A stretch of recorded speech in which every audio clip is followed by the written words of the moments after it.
دولس نڅاګرې شهزادګۍ. ونه یو پاچا و چې په خوا زمانه کې ژوند کاوه. هغه 12 لورګانې درلودې. هغه ټولې 12 شهزادګۍ وې. شهزادګۍ ټولې له یوې بلې څخه ښکلې وې. دغوی ټولې پیغلې وې. پاچا پلان درلوده چې دوی ټولې واده کړي. خو هغه ډېر ژر پوه شو چې دغه شهزادګۍ ټوله شپه نڅا کوي. په ماڼۍ کې هیڅ کس نه پوهېده چې هغوی چیرته ځي. پاچا سخت وېرېدلی و. هغه د دې لپاره دروازه وتړله چې دوی بیرون ونه وځي. مګر د هغه هڅې بې ځایه وې. پاچا د خپلو لورګانو په بوټانو کې سوري ولیدل. هغه نور هم ووېرېده او اعلان یې وکړ: داسې څوک شته چې د شهزادګیانو د نڅا په حقیقت پوه شي؟ که هر څوک پوه شو نو زه هغه ته شهزادګۍ ورکوم او زما تر مرګ وروسته به هغه د ځای پاچا شي.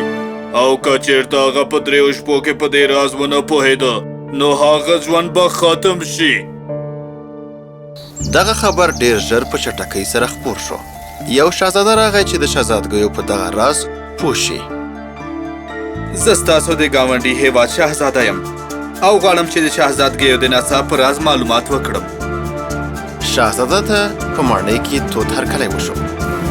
ماښام تر خوراک وروسته هغه ته یو اتاق د خوب لپاره ورکړل شو.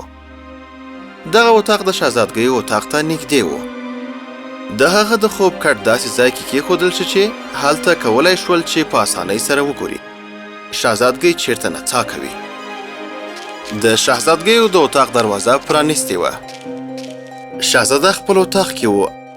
2 شهزادګۍ د شهزاده اتاق ته راغلې او هغه ته یوه پیاله شراب ورکړل. هغه شراب واخیستل او ویې څښل. له دې څخه وروسته بیا هغه تعقیب شروع کړ چې شهزادګۍ نور څه کوي. هغه تر یو وخته پورې ویښ پاتې شو خو هغه ته خوب ورغی او ویده شو. سهار چې کله له خوبه پاڅېده ګوري چې شهزادګیو نڅاګانې کړي. هغه د 2 شپو لپاره دا مسله تعقیب کړه.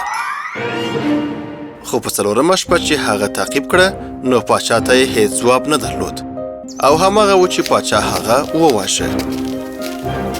وروسته ځینې نور کسان هم راغلل چې دغه مسله تعقیب کړي. خو هغوی ټول د راز په پیدا کولو ونه توانېدل چې ټولې د پاچا لخوا وژل شول. پاچا د هغوی په وژلو خوښ نه و او د شهزادګیو د نڅا راز په نه پیدا کولو هم ډېر خفه و. هغه وخت کې د پوځ یو سرتیری و چې د ټپونو له امله له پوځ څخه وتلی و. هغه خپل ژوند ته حیران پاتې و. پریکړه یې وکړه چې د پاچا ښار ته لاړ شي. هغه په لار کې د یوې زړې ښځې سره مرسته وکړه.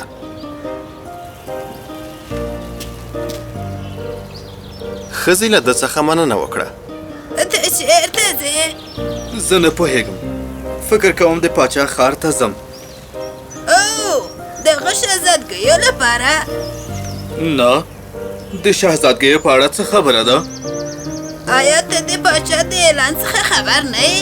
اوه، ما هغه خبر اورېدلی خو زه فکر کوم که چېرته پکې ناکام شم نو ژوند به له لاسه ورکم لکه څنګه چې نورو له لاسه ورکړ. ته باید شراب ونه څښې او کله چې هغوی درته له خوب وړاندې شراب راوړل د خوب پلمه وکړه. زړې ښځې سرتیري ته یو نقاب ورکړ. کله چې تا دا ساعت کېښود نو ته به هغوی ته نه معلومېږي او تا سره به دا مرسته وکړي چې ټوله شهزادګانې وڅاري. سرتیري له زړې ښځې څخه مننه وکړه او د ماڼۍ په لور روان شو. پاچا هغه ته مرکلی وکړ او د نورو کسانو په شان یې ورته معلومات ورکړل. ماښام ناوخته هغه ته د اتاق د تګ اجازه ورکړل شوه. اتاق د شهزادګۍ له اتاق سره نږدې و.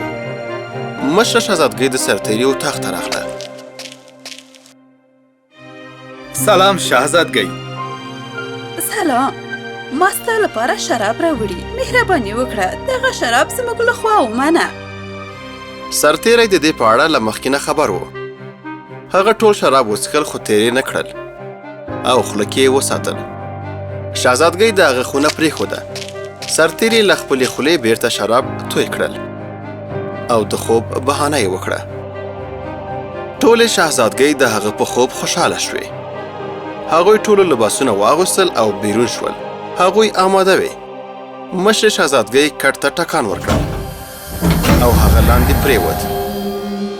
12 شهزادګۍ یو بل پسې لاندې ښکته شوې. سرتیري هغوی څارلې او وروسته یې نقاب واغوست او هغوی یې تعقیب کړل. هغه د کوچنۍ شهزادګۍ سره روان شو. تر یو څه سفر وروسته هغه وډار شوه. زه فکر کوم دلته کوم کس شته. ځینې وخت زه ستا په شان فکر کوم. راځه چې ځو. راځه. کله چې سرتیري د شهزادګۍ په لمن پښه کېښوده نو هغه نوره هم وویرېده. کوم کس زما په لمن پښه کېښوده؟ زه ډېره ډارېږم. لمن دې په لاس کې ونیسه او زما شاته راځه. سرتیری مسکا شو او د شهزادګیو سره روان شو. شهزادګۍ یو ښایسته باغ ته لاړې. هلته د ټولو ونو پاڼې ټولې د سپینو زرو وې. سرتیري یو پاڼه وشکوله. کله چې هغه پاڼه وشکوله نو کړس یې وکړ چې په دې سره کشره شهزادګۍ یو ځل بیا وډار شوه. آیا تاسو هغه غږ واورېده؟ هو، هغه د بیزو غږ و. موږ ټول له هغه سړي څخه خلاصې شوي یو. هغوی مخکې لاړې ان تر هغې چې د سرو زرو باغ ته ورسېدلې. سرتیري له دغو پاڼو یوه غلا کړه. یو ځل بیا یې غږ وکړ. مشر شهزادګۍ کشري ته وویل غم مه کوه، حرکت کوه. شهزادګۍ یو داسې ځای ته ورسېدې چې ټول الماس پکې و. سرتیري له الماسو هم یو غلا کړ.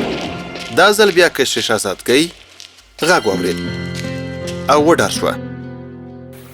بالاخره دوی د سیند غاړې ته ورسېدې او هلته ورته 12 شهزادګیانو انتظار ویسته. هلته د 12 شهزادګیانو سره 12 بیړۍ وې چې هره یوه له یو شهزاده سره کېناسته. او شهزادګۍ، زه فکر کوم نن کشتۍ ډېره درنه ده. زه باید کشتۍ له نورو سره برابره کړم. زه هم د ګرمۍ احساس کوم. 12 کښتۍ د سیند بلې غاړې ته ورسېدې. هلته یوه ښایسته ښکلې ماڼۍ وه.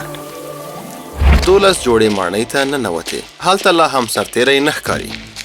دوی سالون ته ننوتل او هلته میوزیک شروع شو. شهزادګیو له شهزادګانو سره زیات ونڅل. دوی شاوخوا 3 ساعته نڅا وکړه تر څو چې د هغوی بوټونه سوري شول. دوی پریکړه وکړه چې بیرته ستانه شي. 12 شهزادګانو دوی بیرته د سیند غاړې ته ورسولې. دا وخت سرتیري له کوچني شهزادګۍ سره ناست و او تر هغې چې دوی بیرته راستنې شوې سرتیری مخکې شو تر څو په کوټه کې بیرته په خوب ویده شي. کله چې شهزادګۍ بیرته راغلې نو ګوري چې سرتیری په خپل ځای کې پروت دی. موږ خوندي یو. راځئ چې خپل کالي بدل کړو. راځئ نو. هره شپه همداسې کېدل. سرتیری هغوی څارلې او بیرته به تر هغوی وړاندې د خوب ځای ته رسېده. په وروستۍ ورځ کله چې پاچا له سرتیري څخه پوښتنه وکړه هغه ورته وویل زما مشره، دوی ټولې 12 شهزادګۍ له خپل اتاق لاندې ښکته کیږي او هلته یوه بله ماڼۍ ده. هغه ټوله کیسه پاچا ته تکمیله کړه. پاچا شهزادګیو ته ولیدل او د هغوی د دومره لوی راز څخه خبر شو. آیا دا رښتیا ده؟ زما مشره، ما سره ثبوتونه هم شته. سرتیري د سرو زرو، سپینو زرو او الماسو غلا شوي برخې پاچا ته وړاندې کړې. شهزادګیو خپل راز ومانه او پریشانه شوې چې څنګه څارل شوي. پاچا د دې راز په پوهېدو خوښ شو او سرتیری یې خوشحاله کړ. ته زما له کومې لور سره غواړې واده وکړې؟ زه یو ځوان یم او غواړم ستا کشرۍ لور سره واده وکړم. پاچا خپلو کسانو ته امر وکړ چې د واده ټول ضرورتونه پوره کړي او په همدې ورځ یې د واده جشن برابر کړ. زما زوم به زما تر مرګ وروسته زما تاج پر سر کړي. دوی ټولو تر دې وروسته خوشحاله ژوند پیل کړ.